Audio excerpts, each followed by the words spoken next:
నర్సరావుపేట ఇర్ఫాన్ హత్య కేసులో ఖాదర్ కుటుంబాన్ని అన్యాయంగా ఇరికిస్తున్నారని మాజీ ఎమ్మెల్యే గోపిరెడ్డి శ్రీనివాసరెడ్డి మండిపడ్డారు.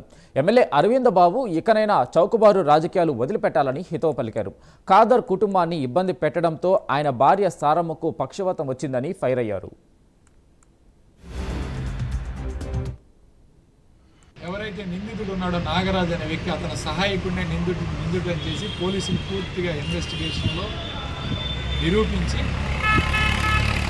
వాళ్ళని కోర్టుకు పెట్టడం జరిగింది. ఇప్పుడు రిమాండ్లో ఉన్నాడు. అది రిమాండ్ పెట్టేంతవరకు కూడా మానసిక క్షోభతో కుటుంబ సభ్యులందరినీ కూడా ఊరు వదిలిపెట్టి వెళ్ళిపోయారు. ఒక పాపం భయపడి వీళ్ళ యొక్క ఒత్తిడి తట్టుకోలేక, వాళ్ళ బాధలు తట్టుకోలేక ఊరు వదిలిపెట్టి అక్కడ తిరిగి ఇక్కడ తిరిగి తినక మానసిక ఒత్తిడితో సారమ్మ అనే కాదరు భార్యకి బీపీ పెరిగి కుడి చేయి కుడికాలు పడిపోవడం జరిగింది, పక్షవాతం వచ్చింది. ఇప్పుడు హాస్పిటల్లో నిన్నటి వరకు కూడా కోమాలో ఏమి లేకుండా రాత్రి నైట్ కూడా ఇంటికి రానియకుండా అక్కడే ఉంచి నిర్బంధించి చేయటం వల్ల నా భార్యకి పక్షవాతం లాగా కాలు చేయబడిపోయింది. దీని అంతటికి కారణం అరవింద్ బాబు.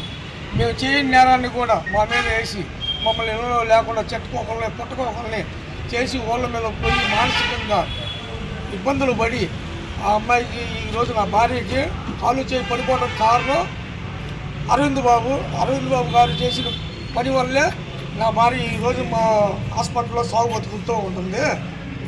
సార్ మీకు అందరికీ చెబుతున్నా, దయచేసి నేను తప్పు చేస్తే నన్ను ఏదైనా చేయండి, కానీ తప్పు చేయకుండా మా కుటుంబాన్ని ఇబ్బందుల పాలు చేసి మా పిల్లల్ని మా అమ్మల్ని చిన్నపిల్లల్ని వేసుకొని ఊళ్ళ మీద తిరిగి